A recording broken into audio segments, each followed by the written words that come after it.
Levanta, mestre, descansa um pouco. Estás cansado, estás sedento e rouco.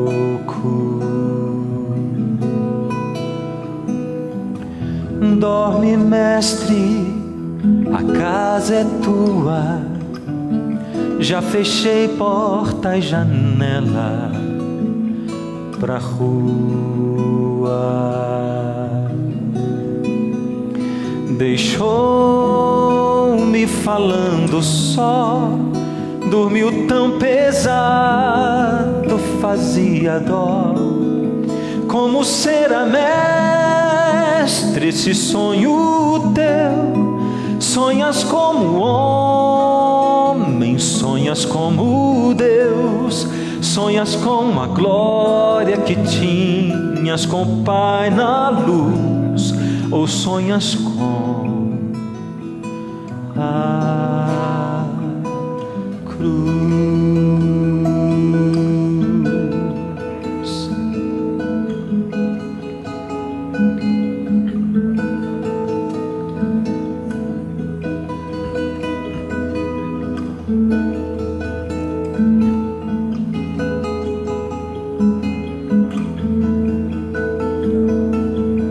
Levanta, mestre, já é hora. Uma multidão te espera lá fora. Estás decidido, não te detenho. Vais curando até chegar ao lenho. Partiu, fica paz em mim, deixa a sala com cheiro de jasmim. Vai verter a vida do corpo seu, pra lavar a culpa de alguém como eu, pra lavar o sujo do meu próprio eu, levar-me puro a Deus. Vai verter a vida do corpo seu, pra levar a culpa de alguém como eu, pra lavar o sujo do meu próprio eu, levar-me puro a Deus.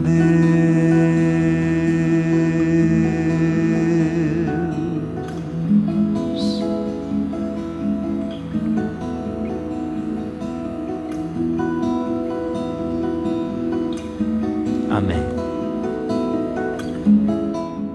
Eu quero convidar você para abrir a Bíblia em Ageu. Ageu está um pouquinho para frente da metade da Bíblia, um pouco antes de Zacarias. Se encontrar o livro de Mateus, que é o primeiro do Novo Testamento, voltando um pouquinho para trás, está Ageu, um livro muito pequenininho. Se você for muito rápido, você passa dele. Então tem que ir devagarinho, virando ali página por página, até você encontrar o Ageu. Quem daí já encontrou o Ageu? Que está com essa Bíblia? Qual o número da sua página? Qual? 620 é o número da página, tá? Para ficar mais fácil para você. Ele vem antes de Zacarias. Nós vamos ler o capítulo 1, do verso 1. E aqui diz assim: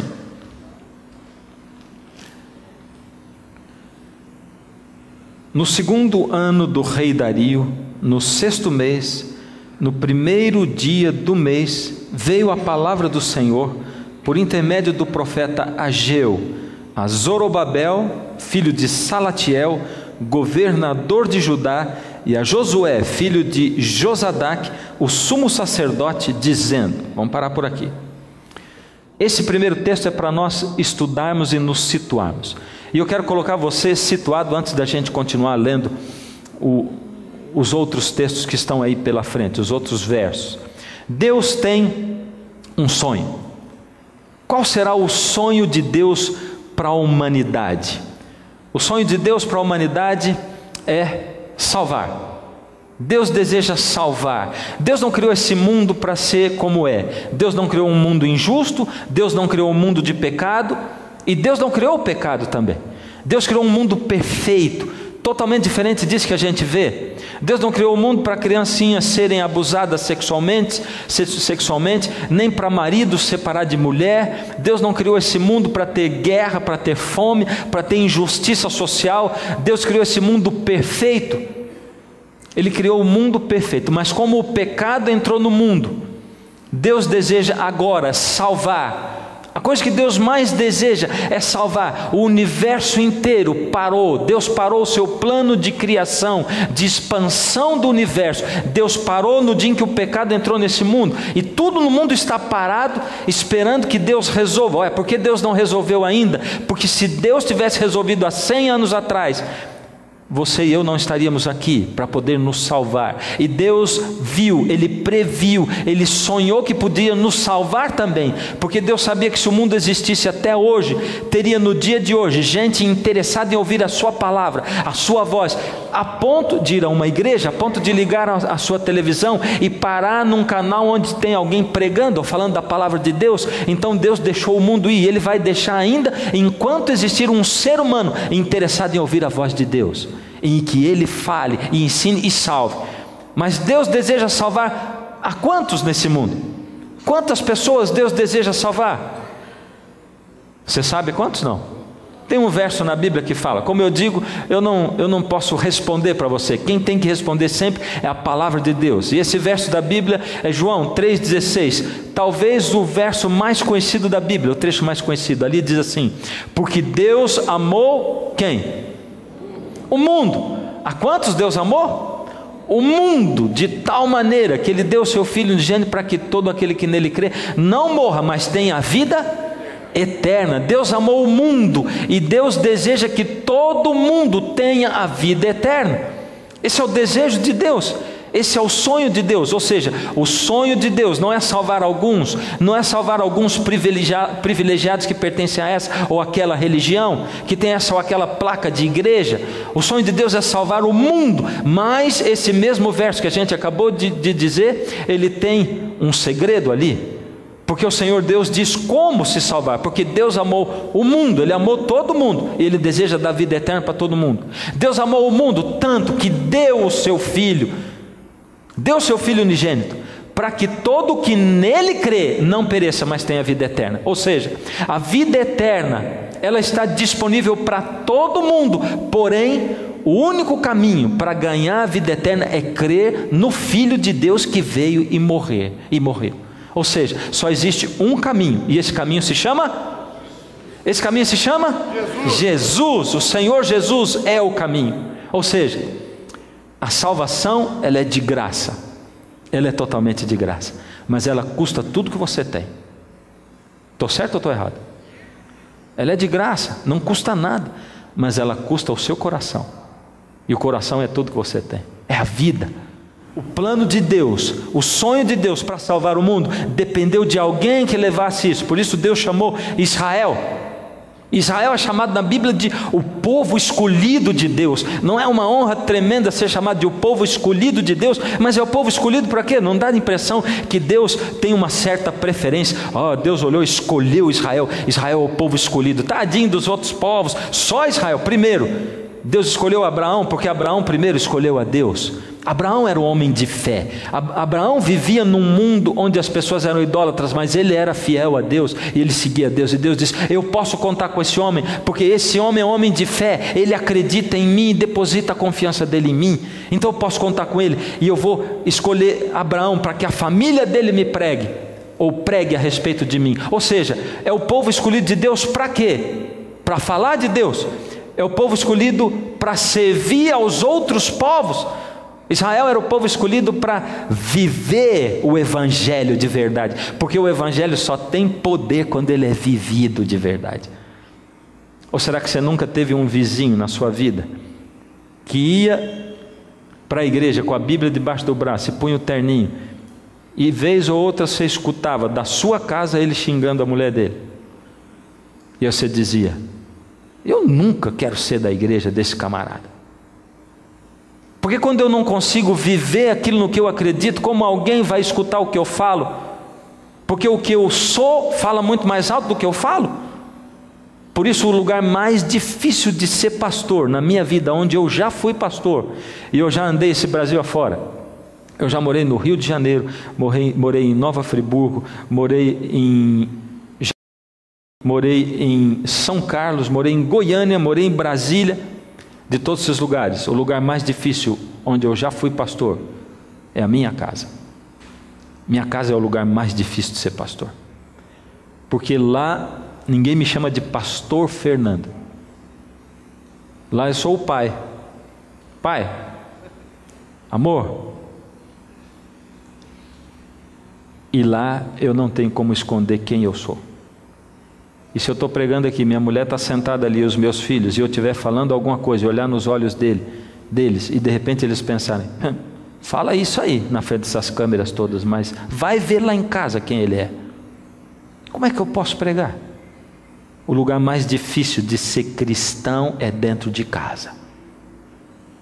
Ali as pessoas sabem exatamente quem você é. E o sonho de Deus foi assim: por que eu vou escolher uma nação, um povo, para eles viverem? E tem mais, na minha palavra eu vou ensinar para eles, e quando eles estudarem a minha palavra e abrirem a minha palavra, eles vão descobrir que ali eu estou ensinando o meu povo a ter saúde. Deus deu leis de saúde na sua palavra. Eu vou ensinar para eles como ter famílias mais estáveis, e eles vão ter um relacionamento melhor entre marido e esposa, entre pais e filhos. Eu vou ensinar para eles como administrar o lar, como administrar o país, e eles vão ter um país mais próspero, mais justo, porque eu vou ensinar, vou dar para eles leis, eu vou dar para eles sabedoria, porque eles vão saber da minha palavra, eles vão beber direto da fonte, e eles vão ter o contato direto comigo. Quanto mais eles forem fiéis a mim e vierem ao meu templo, à minha casa, quanto mais tempo eles gastarem comigo, eles vão ser tudo isso aí. Aí vai acontecer uma coisa maravilhosa, porque as outras nações vão assistir isso aí, as outras nações vão ver como eles são, vão ver como o que acontece com eles, e aí eles vão ter curiosidade de saber, e eles vão perguntar para o meu povo: mas o que acontece com vocês? Como vocês são assim? Então Deus deu o templo, e o templo foi construído por Salomão, e aquele templo era um templo de glória. Deus estava presente naquele templo. O templo tinha ouro, tinha prata, tinha um monte de materiais tremendos, pedras preciosas, tinha esculturas tremendas, obras de artífices, mas a glória mais maravilhosa que havia naquele templo não era o ouro, não era a prata. O que havia de mais precioso era a presença de Deus naquele templo. Esse lugar aqui é só paredes e bancos, nada mais. A glória dele só existe quando você está dentro, e Deus está aqui para encontrar com você e comigo. Não existe nenhuma glória nele se não for assim. Quando o Senhor está em seu santo templo, ele se manifesta, e aí você tem que estar aqui. Por isso não adianta Deus se manifestar aqui se você não estiver aqui. Não adianta Deus querer se manifestar na sua vida se você não quiser a manifestação de Deus, se você não estiver presente, se você não investir tempo nisso. E Deus se manifestava no seu santo templo. Por isso Deus tinha aquela troca com aquele povo, Deus interagia com aquele povo. Esse era o auge do reino de Israel. Salomão construiu um templo tremendo, maravilhoso. Com tudo aquilo, aquele povo abandonou a Deus. Coisa tremenda. Nós somos ingratos demais. Quantas coisas Deus faz na sua vida, quantas vezes Ele já agiu na sua vida, quantas coisas maravilhosas no passado, no presente, você sabe que no futuro também, mas a gente esquece disso. E eles abandonaram a Deus, eles deram ouvido a filosofias. Eu fico pensando, e vocês me desculpem, porque eu procuro falar as coisas com sinceridade, com amor no coração, mas às vezes eu sou invadido por uma crise de sarcasmo. Às vezes. E você vê que às vezes tem algumas coisas que eu pergunto e eu não gosto de sarcasmo, porque eu acho que ele é falsidade, mas não tem outro jeito para a gente ensinar com uma contraposição ou de uma maneira diferente. Mas eu olho uma revista e vejo assim: aprenda o dia em que inventaram Deus, ou Deus, o seu melhor amigo imaginário. Quando eu vejo um livro assim, e eu penso assim, vamos ler o nome desse autor desse artigo, o nome desse autor desse livro. Quem foi que está escrevendo isso? Papel aceita tudo. Ele se acha mais sábio do que Deus. Aliás, ele se acha mais sábio do que a maioria do povo no mundo, porque o ser humano tem uma necessidade de Deus. Que filosofias são essas? Como que alguém pode se achar mais sábio que Deus, escrever um negócio e achar que aquilo é relevante para a vida de alguém? Aquele povo acreditou em filosofias, acreditou em circunstâncias, eles acreditaram no exterior, naquilo que ia por fora das pessoas.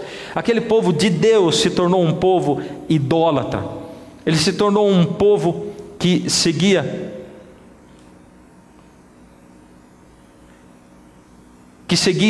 cerimoniais com sacerdotisas prostitutas. O povo idólatra que vivia ao redor do povo de Deus era tremendo. Eles tinham uma coisa na religião deles: eles tinham sacerdotisas que ficavam nos templos pagãos e que serviam de prostitutas. Então quando o camarada dizia para a esposa: eu vou lá no culto na igreja, você sabe o que ele estava a fazer? Ele estava tendo um encontro com uma prostituta sacerdotisa, e aquilo era um culto ao Deus deles, um culto de fertilidade.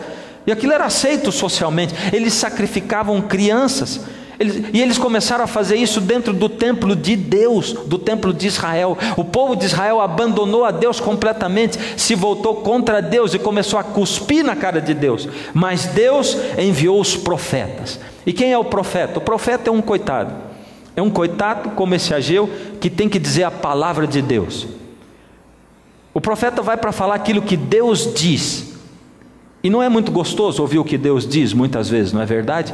Eu tenho dito aqui que a maioria das pessoas hoje em dia chega nas igrejas porque diz assim: eu gosto daquela igreja, gosto da palavra daquele pastor. Aliás, eu estou acostumado a ver gente que frequenta a igreja enquanto um certo pastor é pastor daquela igreja, enquanto um certo pregador, ele prega naquela igreja. Depois que ele vai embora, parou de frequentar. Por quê? O meu interesse é ver o show. Nós somos a geração show, né? Nós não somos a geração fazer. Eu não estou indo na igreja para servir as outras pessoas. Eu quero que Deus me escolha como Ele escolheu Israel, mas não para servir os outros, não para fazer, não para pregar o evangelho, não para servir ao meu próximo. Eu quero ser servido. Então qual igreja me serve mais? Eu gosto daquela música, eu gosto disso, eu gosto daquilo, e eu vou pegando e vou fazendo uma religião self-service. Eu pego o que eu gosto nas religiões, ou na religião que mais me agradou, e eu vou lá, eu assisto o show. Enquanto tem o show, eu estou lá. Quando o show acabou, eu já não estou lá mais, né? Deus mandava o profeta, e o profeta falava para o povo, o profeta corrigia o povo, mas o povo tinha uma coisa chamada liberdade de escolha, e a liberdade de escolha fazia com que o povo ou aceitasse ou rejeitasse. E alguma vez eu já pensei assim: por que será que Deus deu liberdade de escolha? Bom, simplesmente porque Ele não queria um monte de robôs aqui. Você imagina alguém que não tem liberdade de escolha? Só aquele que é livre pode escolher a quem amar. Sabe quando você pega o seu filho, que é molequinho assim, está lá com seus 10 anos, um juvenil lá, um pré-adolescente, que hoje o pré-adolescente já tem 10, 12 anos, né? E aí chega a avó dele, e ele não quer dar um beijo na avó de jeito nenhum. Você diz assim: vai dar um beijo. Não quero, vai dar, não quero. E a avó: deixa ele, porque a avó já está, coitada, incomodada com aquela situação. Dá um beijo na avó, mas é sua avó. Não, agora ele vai beijar. Ou você beija, ou você vai ficar sem isso e sem aquilo. E tá bom, e vai lá e beija. A avó amou aquele beijo, não é? O que você acha? Você gostaria de ganhar um beijo assim, né? Agora você imagina um servo de Deus servindo a Deus assim, obrigado a servir a Deus, sem liberdade de escolha. Aliás, ele nem manda em si mesmo. A coisa mais importante que você e eu temos nessa vida é a nossa liberdade de escolha. Ela é tão importante que Deus morreu por ela na cruz, para que você e eu pudéssemos ser livres. E o povo que estava ali crucificando a Jesus foi livre, Tanto que uns ficaram aos pés da cruz chorando, e a grande maioria ficaram rindo da cara dele, cuspindo nele, e rindo dele, e ainda disseram que o sangue dele caia sobre nós e sobre os nossos filhos. E a história continua até hoje. Tem um pouquinho de gente ainda aos pés da cruz do Senhor Jesus, e tem um monte de gente rindo da cara de Deus, e rindo da Bíblia. Tem um monte de gente rindo sem conhecer, porque não vai atrás, não faz o desafio com Deus, dizendo: Senhor, se o Senhor é real. Aliás, essa mesma coisa aconteceu na Arca de Noé, e lá dentro da Arca de Noé tinha uma coisa interessante, porque ali tinha dois tipos de seres, ali tinha homens e animais, e eu vou dizer para você, tinha mais animal do que gente, porque os animais não tinham liberdade de escolha. Deus queria preservar a raça humana, mas os homens sim. Deus deu liberdade de escolha para o ser humano, por isso um pinguinho entrou, e os animais que não tinham liberdade de escolha nenhuma entraram na arca, e encheram aquela arca. Era para estar cheio de gente dentro daquela arca, e a arca poderia ter o dobro, o triplo, sei lá quantas vezes, o quíntuplo do tamanho. Deus faria 10 arcas, 20 arcas, 20 mil arcas, para salvar todo mundo que quisesse. Noé pregou 120 anos, mas por causa da sua liberdade de escolha, Deus continua falando, e Deus está falando. Deus fala através dos profetas. Os profetas escreveram a sua palavra aqui na Bíblia. Para eu conhecer, eu tenho que estudar. Custa um pouco, não custa? O profeta, ele não agrada muito, porque ele fala a verdade, e a verdade dói.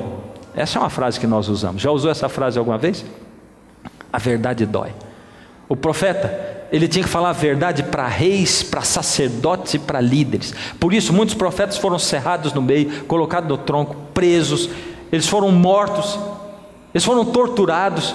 Jeremias chegou a dizer para Deus assim: Senhor, mas que serviço duro é esse que o Senhor me dá? Porque eu vou lá e falo, eu apanho. Eu vou lá e falo, eu sou preso. Eu o tempo todo sofrendo, Deus. Eu não quero mais ser profeta. Que serviço difícil. Porque a coisa mais difícil é você falar a verdade. As pessoas não querem ouvir a verdade, as pessoas querem ouvir a mentira, desde que ela deixe o coração mais tranquilo, não é verdade? Eu vou naquela igreja, por quê? Porque quando eu saio de lá, eu saio me sentindo leve. A palavra daquele pastor, é lógico, tem um monte de gente ocupando o púlpito, dando autoajuda para você. Você compra um livro de autoajuda e ouve um sermão, a coisa é a mesma, só muda os personagens. São personagens bíblicos com autoajuda, e o final do sermão é sempre assim: você é um vencedor.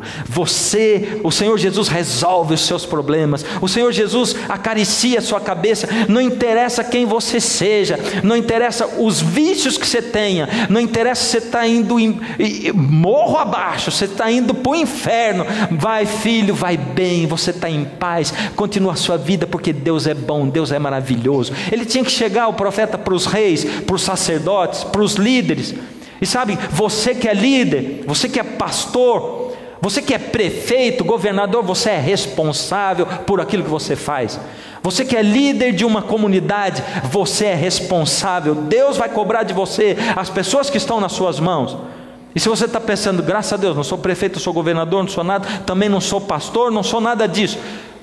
Não se engane, porque todos nós somos líderes. Você com certeza tem um grupinho de pessoas que simpatizam com você, ou quem sabe uma pessoa, um amigo, que quando você diz: eu quero fazer tal coisa, ele diz: tá bom, eu vou com você, para você não ir sozinho. Ama você, você lidera, e você é responsável pelas pessoas a quem você lidera. O profeta era aquele camarada que era chamado para ir lá e botar o dedo na cara do rei e dizer assim: Vossa Majestade, o senhor está errado. Ou o senhor volta para o caminho de Deus e traz o povo para o caminho de Deus, ou o senhor vai arrastar todo mundo. Você que é pai de família, você que é marido, você é responsável para a sua casa.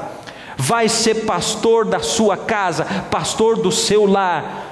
Por misericórdia, você é o responsável espiritual. Não é a sua esposa que é responsável espiritual pelas crianças, não. É você. O Senhor Deus vai cobrar de você. Você é o líder da sua casa, o líder espiritual. Você é o sacerdote do seu lar. Mas naquela época existiam falsos profetas. E o que os falsos profetas faziam? A Bíblia conta para nós o que os falsos profetas faziam. Porque todos, importantes ou humildes, todos procuram ganhar dinheiro desonestamente. Esse é só do passado, né? Ali diz: até os profetas e os sacerdotes, todos são desonestos.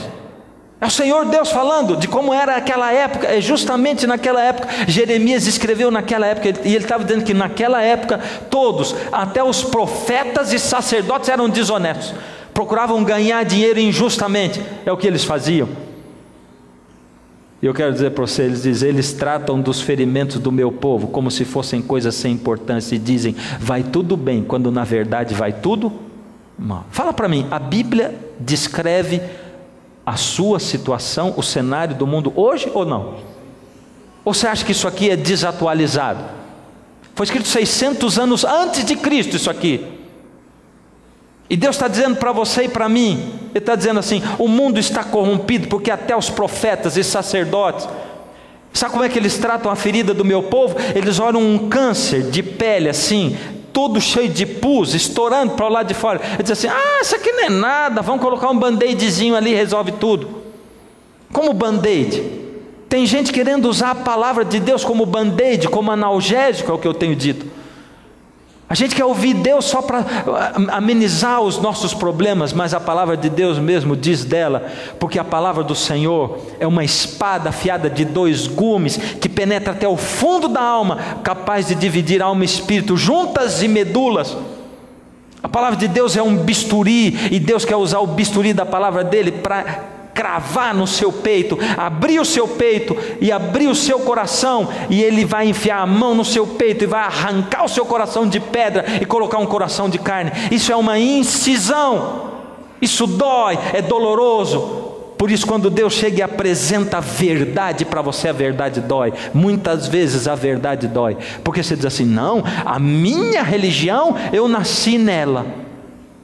Eu questiono a minha religião todos os dias da minha vida, cada vez que eu abro a Bíblia, e eu coloco em prova a minha religião todos os dias. E eu convido você a fazer a mesma coisa, colocar a prova. E sabe como é que eu coloco a prova? À luz da palavra, porque a palavra é a guia, não a minha religião, não o meu pastor, não o meu padre, não o meu líder religioso, mas a palavra de Deus é a guia. Porque a palavra de Deus está me dizendo que todos se corromperam.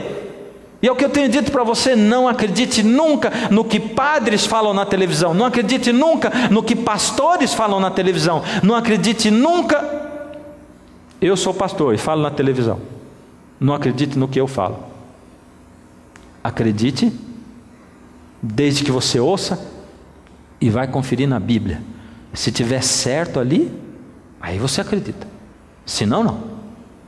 Mas por favor, nunca confunda a mensagem com o mensageiro. Não confunda. Porque muitas vezes você olha e aparece um mensageiro lá, um pregador, né? Porque às vezes tem uns pregadores que são aqueles pregadores chatos. Eles só sabem falar daquele mesmo assunto. Ou às vezes é um camarada que nem vive o que ele está falando. Mas se ele pregou e você foi na Bíblia e diz, o chato lá falou uma coisa certa, está aqui certo.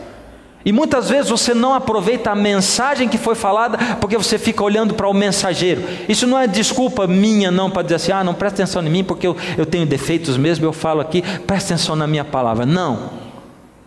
Mas isso é para eu prestar atenção, para quando eu ouço uma pregação, eu não vou olhar no ser humano que está ali. Eu não quero saber do mensageiro, eu quero saber da mensagem. Por isso, a palavra de Deus, ela precisa ser pregada com intrepidez.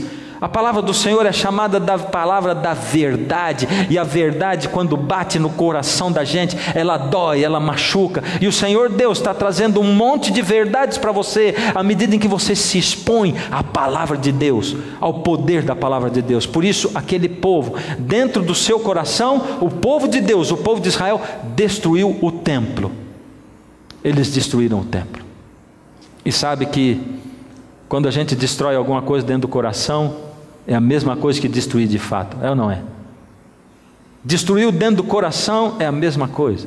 Destruir um relacionamento dentro do seu coração, você destruiu de fato. Se você acabou com um relacionamento, você acabou com ele de fato. Se você não ama, você fechou o coração para amar. E eu vou dizer para você, se você perdeu o amor, é porque o amor nunca existiu. Porque o amor jamais acaba, é o que Paulo diz lá em 1 Coríntios capítulo 12. Se o amor acabou, é porque não era amor, era alguma coisa. O templo foi destruído dentro do coração do povo, agora só faltava destruir de fato.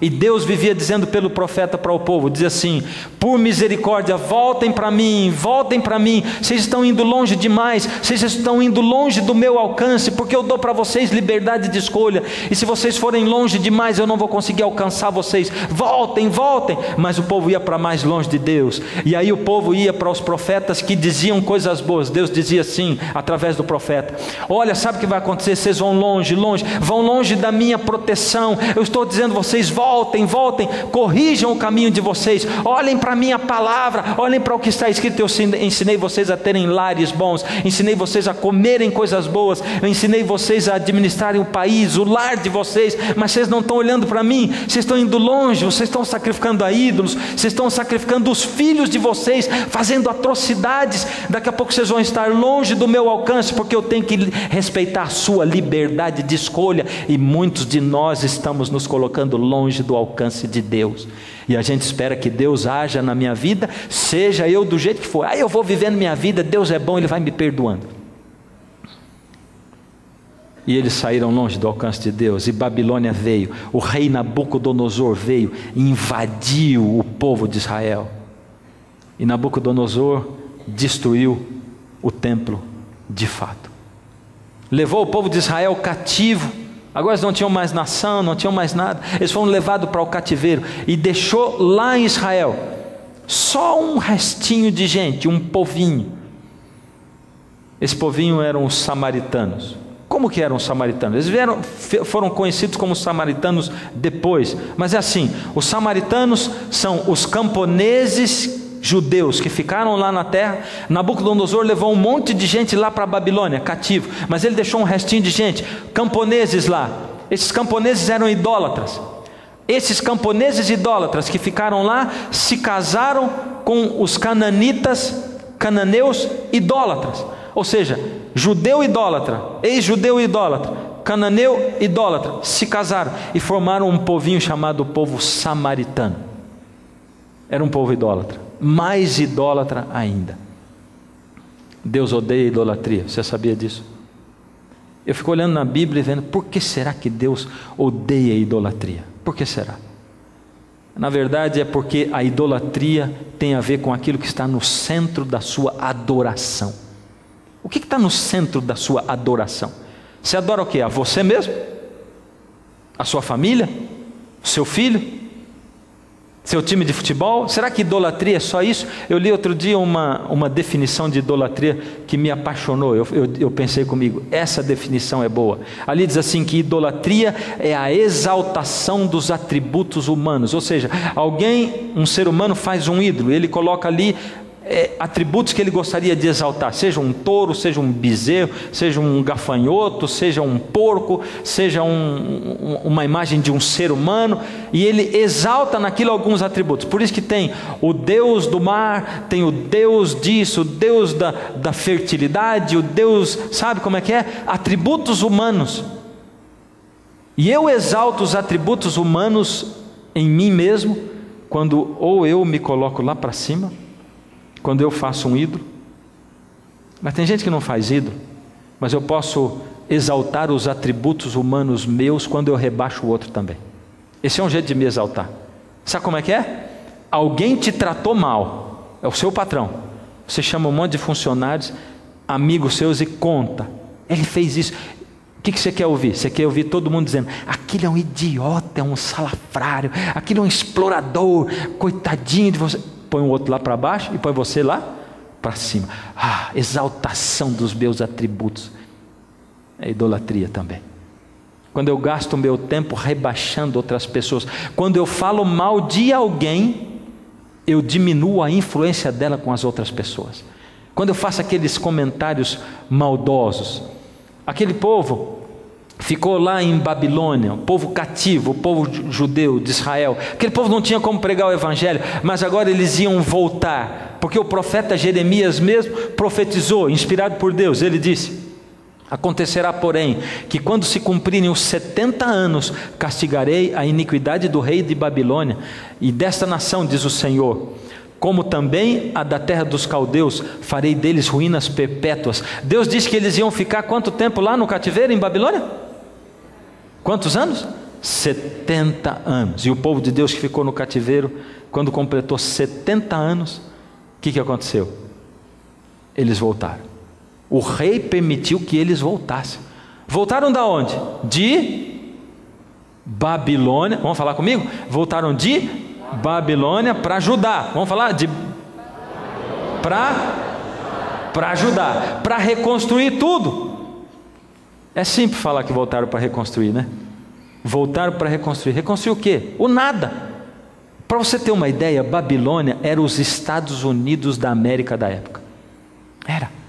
Toda a cultura, a capital cultural do mundo, a melhor música estava lá, o melhor das artes estava lá, do teatro, estava tudo lá, da dança. O melhor da cultura, do conhecimento, a biblioteca de Babilônia, a melhor da arquitetura, os jardins suspensos da Babilônia. Babilônia tinha todo o conforto do mundo. O camarada vivia no bem bom, o povo estava cativo, mas teve gente que nasceu em Babilônia. Eu tenho, por exemplo, 48 de idade. Se eu tivesse nascido em Babilônia, não tinha nem completado os 70 anos ainda, ia faltar um tempo ainda para completar 70 anos, 22 anos, para depois eu voltar, e com 70 anos eu ia voltar para reconstruir o nada.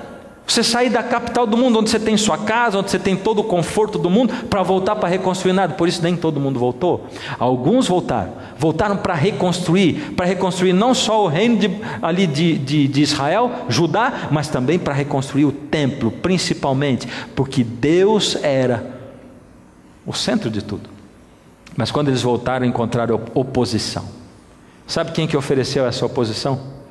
Os samaritanos que tinham ficado lá.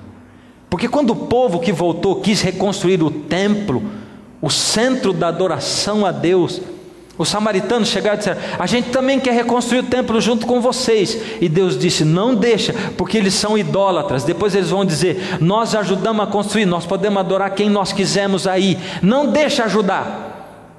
E os judeus tiveram que dizer: não, não pode. E os samaritanos se viraram contra. E por causa disso foi uma rixa que dura até hoje ainda.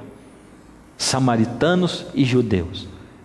Agora era uma oposição tão forte que eles não conseguiam. Passou um ano, não conseguiam. 2 anos, não conseguiam. 3 anos, 4. Aquilo, o trabalho demorava, andava devagar. E sabe que eles começaram a pensar: bem, nós viemos fazer um trabalho para Deus. Foi Deus que mandou, Deus profetizou, mas a coisa não está acontecendo. É sinal de Deus que não é para a gente reconstruir. Eu queria convidar você a ler esse texto. Ageu 2, agora do verso 2. Foi exatamente nessa época que Deus mandou o profeta Ageu dar essa mensagem. Quando o povo estava ali nessa situação. E o que aconteceu? Do verso 2 em diante. Assim fala o Senhor dos Exércitos: este povo diz: não veio ainda o tempo em que a casa do Senhor deve ser edificada, o templo. Veio, pois, a palavra do Senhor por intermédio do profeta Ageu, dizendo: acaso é tempo de habitardes vós em casas bonitas, apaineladas, enquanto esta casa permanece em ruínas? Ora, pois, assim diz o Senhor dos Exércitos: considerai o vosso passado. Tendes semeado muito e recolhido pouco. Comeis, mas não chega para fartar-vos. Bebeis, mas não dá para saciar-vos. Vestivos, mas ninguém se aquece. E o que recebe salário, recebe para colocar num saco furado. Assim diz o Senhor dos Exércitos: considerai o vosso passado. Verso 8: subi ao monte, trazei madeira e edificai a casa. Dela me alegrarei, serei glorificado, diz o Senhor. Esperastes o muito, e eis que veio a ser pouco. E esse pouco, quando trouxestes para casa, eu com um assopro dissipei. Por quê, diz o Senhor dos Exércitos? Por causa da minha casa, que permanece em ruínas, ao passo que cada um de vós corre por causa de sua própria casa.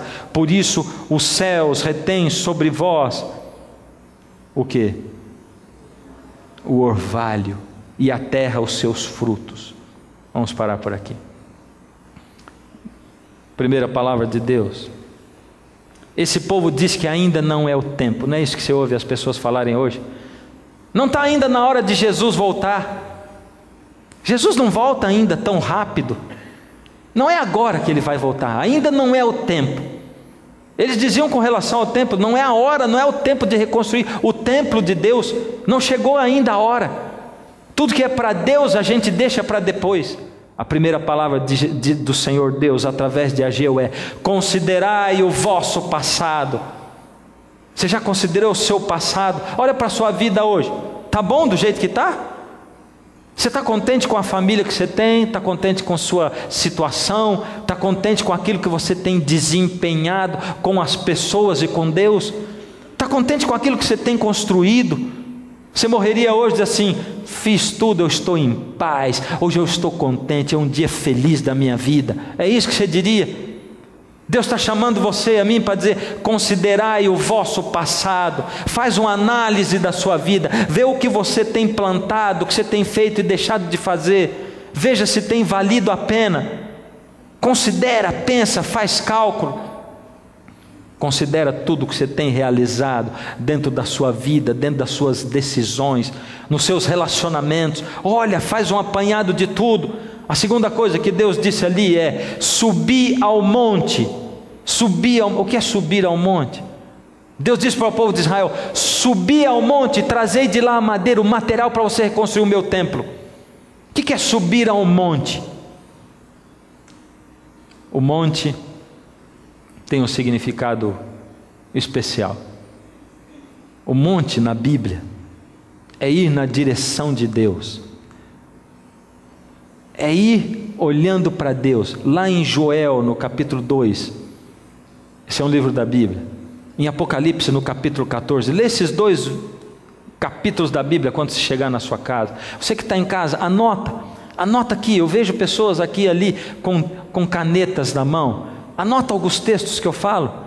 Vai conferir na sua casa, é bom você fazer isso. Quero ver se ele está falando a verdade mesmo. Deixa eu conferir aqui, será que não mudou nada? Ficar passando aqueles slides, eu não li na Bíblia mesmo, será que aquilo está certo? Tenha dúvida, vai lá conferir na sua casa mesmo, para ver se eu falo, se o que eu estou falando é o que diz a palavra de Deus. Joel 2 e Apocalipse 14 mostram o povo de Deus, os que foram salvos no fim do mundo, porque são textos apocalípticos, em cima do Monte Sião. O Monte Sião significa o lugar de adoração a Deus. O Monte Sião é o templo de Deus, é a casa de Deus. O Monte Sião é onde o povo adorava a Deus. Deus diz: subi ao monte. Eu subo o monte todos os dias na madrugada. Eu subo o monte quando eu vou para o meu lugar de oração. Lá em casa é sobrado, eu subo uma escada, mas você não precisa ter um sobrado. É o lugar de oração, do lado da sua cama, é ali na sala, do lado do sofá. Eu subo um monte quando eu vou lá. Muitas vezes eu chego ali e eu canto um hino sozinho, e eu tenho descoberto que é muito mais maravilhoso cantar um hino sozinho do que cantar para pessoas, porque ali somos Deus e eu, o Rei do universo e eu, ninguém mais, só nós dois. E eu louvo a Deus face a face, falando para Ele, e eu canto louvores ao nome dEle. E muitas vezes eu fico arrepiado. E eu fico arrepiado ao pensar, porque o Senhor Deus reúne todos os dias, Ele congrega a sua igreja, a igreja invisível. A igreja invisível são os fiéis de Deus, que encontram com Deus todos os dias, sobem um monte, eles tomam tempo para Deus, logo nas primeiras horas do dia, da madrugada, tomam tempo com Deus e vão para orar a Deus. Essa é a igreja invisível. E a minha luz da minha casa está acesa ali, e eu sei que luz de outro ali está acesa, na mesma cidade, ali, mas também tem gente em Curitiba, em Salvador, tem gente em Manaus, tem gente no Canadá, tem gente na Índia. Seres humanos cultuando a Deus, sobem o monte, e Deus de lá de cima fica olhando todos os filhos dele. Ele reúne a sua igreja invisível em cima do monte da adoração a Deus. É isso que Deus faz. Eu quero que você leia comigo de novo Ageu 1, 9 e 10. Aqui diz: esperastes o muito, e eis que veio a ser pouco. E esse pouco, quando trouxeste para casa, eu com um assopro dissipei. Por quê? Diz o Senhor dos Exércitos: por causa da minha casa que permanece em ruínas, ao passo que cada um de vós corre por causa da sua própria casa. Por isso o céu sobre vós retém o seu orvalho, e a terra os seus frutos. O Senhor Deus está esperando alguma coisa de você e de mim.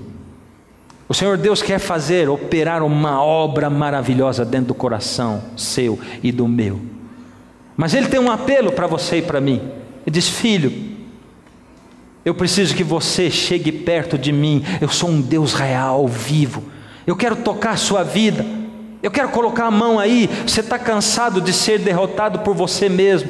Já fez 1 milhão de promessas de que você vai melhorar nisso e naquilo, que você vai emagrecer, que você vai ter mais saúde, que você vai conseguir controlar seu diabetes. Você já fez 1 milhão de promessas que você vai conseguir ser fiel à sua esposa, que você não vai beber mais, que você não vai fumar mais. Já fez 1 milhão de promessas dizendo que você vai andar agora em boas companhias, ou que você vai ser mais responsável na sua vida. Mas cada vez, cada dia, quando você dorme à noite, você dorme derrotado e diz: meu Deus, eu acordei para ser vencedor, mas de novo eu sou um derrotado. Deus está dizendo: tem um caminho para você, um caminho somente: subir o monte e olhar para o seu passado, colocar o seu pecado na mão de Jesus, deixar com que Ele apague esse pecado. Isso tem que ser feito todo dia. É questão de vida ou de morte. Isso se chama comunhão, quando você fala com Deus e deixa Deus falar pela sua palavra. É para isso que nós estamos aqui. Não simplesmente para você ficar ouvindo um monte de conceitos, um monte de textos bíblicos, mas para você aprender como ir à fonte, como beber na fonte, como matar a sua sede na fonte que é o Senhor Jesus, e como voltar e dizer para as pessoas: eu estou vivificado porque eu fui à fonte, e eu quero ensinar para você o caminho. Vamos comigo, vamos comigo. Eu tinha uma mulher numa igreja minha, ela teve um câncer, e aí um monte de gente foi visitá-la, ninguém conseguia animá-la, porque ela teve o câncer e ela achava que ia morrer. Eu fui visitá-la, li a Bíblia com ela, usei de toda a minha psicologia, não adiantou nada. Enquanto eu ainda estava no quarto dela do hospital, chegou uma outra mulher para visitá-la. E essa mulher disse algumas palavras mágicas para ela. As palavras foram assim: você tem que ser otimista, confie em Deus. Olha para mim, eu tive exatamente o câncer que você teve. E olha eu aqui, já fazem 10 anos, olha como é que eu estou.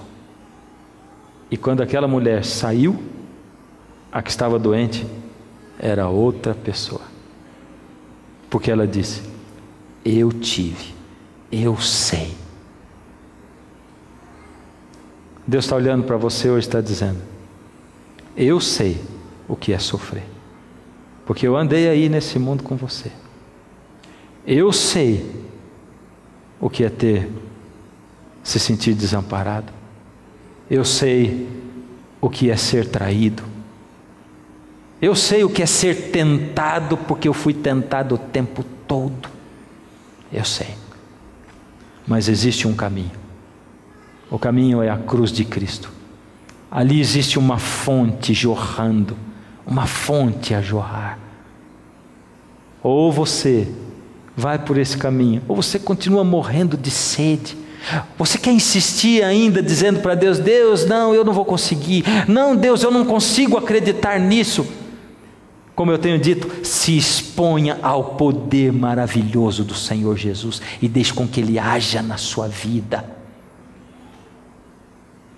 No próximo programa a gente vai continuar Ageu. Eu quero mostrar para você o que o Senhor Deus tem de tão especial nesse verso, que fala da sua vida e da minha, e que mostra para mim que Jesus está prestes a voltar agora nos nossos dias. Mas antes da gente prosseguir em Ageu, nesse caminho, eu tenho que parar aqui. Parar para fazer um convite para você. Não é um convite comum. Assim como o Senhor Deus mandou os seus profetas e mandou o profeta Ageu para estender o convite às pessoas, para alertar as pessoas, para puxar a orelha, para colocar o dedo em riste e dizer: você está no caminho errado, você anda escolhendo o seu próprio caminho e me deixou de lado, você nem sequer me conhece, como você pode dizer que não crê em mim? Deixe com que eu atue na sua vida. Se exponha à luz do meu amor e do conhecimento da minha palavra, e você vai ver que o sábio, mais sábio desse mundo, não chega aos pés de um profeta quase iletrado que escreveu esse livro, inspirado por mim, porque é muita sabedoria, centenas e milhares de vezes maior do que a sabedoria do homem. Mas você tem que deixar eu atuar na sua vida. E ele está fazendo uma perguntinha para você assim: você deixa? Você permite? Permite que eu atue na sua vida? Que eu mostre para você o caminho? Se você permite, exteriorize isso. Essa noite, antes da gente terminar, Deus oferece para você a chance. Você que nunca aceitou Jesus publicamente, você que um dia aceitou a Jesus, mas o abandonou, deixou de lado, rompeu com Ele. Você que já desejou estar nas mãos de Deus, mas nunca disse para Ele. E sabe, ninguém se casa se não tiver um pedido de casamento oficial. Quer casar comigo? Deus não pode agir na vida de ninguém se não houver uma entrega oficial. Você quer ser meu e eu vou agir em você. Faça a prova de Deus. Você que nunca entregou o coração a Jesus, ou você que um dia entregou o coração a Jesus e se afastou dele, foi para longe dele. Esse é o momento de você vir. Para de seguir o seu caminho. Jesus está chamando você aí agora, nesse momento, e eu estou chamando você para vir aqui na frente, porque eu quero orar com você. Amém, porque você veio. Quem mais? Eu quero saber quem é você. Eu quero olhar o seu rosto. Porque quando Deus chama, não dá para a gente deixar para depois, não dá para adiar. Não dá para dizer: ó Deus, eu quero que o Senhor atue na minha vida, mas sabe, não assim. Não tendo que ir lá na frente. Ah, não tem diferença eu ficar aqui ou não. Tem diferença sim. Enquanto você está vindo, eu estou esperando, estou aqui, orando por você, aguardando você chegar aqui. Eu quero colocar sua vida na mão de Deus, oficialmente, verdadeiramente. Você tem uma filha linda, de 15 anos. Ela tem 15 anos, é linda. Você tratou como uma coisinha mais linda, cuidou dela com todo carinho. Ela acabou de chegar para você e dizer assim: mãe, estou apaixonada, pai, estou apaixonada. 15 anos, filha. Eu só estou contando para dar tempo de você chegar aqui. Porque enquanto eu estou nesse blá blá blá, o Espírito de Deus está falando com você. Quem é a pessoa, filha? É um bom rapaz? É um bom homem, mãe, tem 45 de idade. Ele já foi casado 15 vezes. Mas ele diz para mim que o amor dele por mim é diferente de todas as outras 15 mulheres. Já pensou, mãe? Uma pessoa que já teve 15, eu vou ser a única, a melhor de todas para ele. Você acredita, não acredita? Por que você faz isso com Deus então? Você diz: Deus, o Senhor vai ser o melhor de todos os meus 1 milhão de deuses que eu tenho na minha vida. No meio do meu dinheiro, da minha vaidade, do meu orgulho, no meio da minha inveja, no meio dos meus vícios, eu vou eleger o Senhor o melhor Deus de todos esses. E você quer que Deus aceite um relacionamento assim, não é verdade? Se entrega para Ele de verdade. E se Deus está falando com você aí, se entrega para Ele de verdade, compromisso. Eu vou dizer para você, se você tiver com vergonha, porque tem gente na sala, maravilha, tomara que tenha um monte de gente na sala, porque a entrega tem que ser pública. Se você está olhando assim para o lado, não tem nem coragem de olhar, só porque você não quer se levantar, aí que é a hora de você se levantar, é agora, porque o poder de Deus, ele atravessa fronteiras, e ele chega aí, aonde você está, e ele está aguardando você. Eu vou fazer o último chamado, eu vou te dar 30 segundos para você sair daí e chegar aqui. Só 30 segundos. Esse é o momento. Essa é a hora. E sabe o que você vai estar dizendo com isso aqui? Somente assim: Deus, eu permito, age na minha vida e faz o que eu não consigo fazer. Se o Senhor existe, age na minha vida. e já é o suficiente para ele começar. Feche os olhos. Deus amado, o Senhor sabe que ainda existem muitos que não saíram para vir aqui.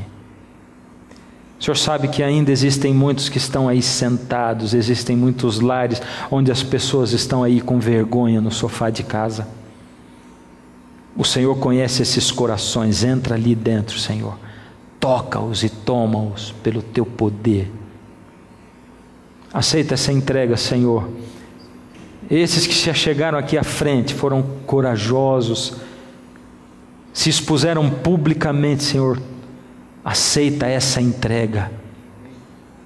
Ó Senhor, toma-os nas suas mãos e ajude-os a lembrarem que esse é só o primeiro passo na direção de Jesus. Obrigado por ser o Deus maravilhoso que o Senhor é e real. Em nome de Jesus. Amém.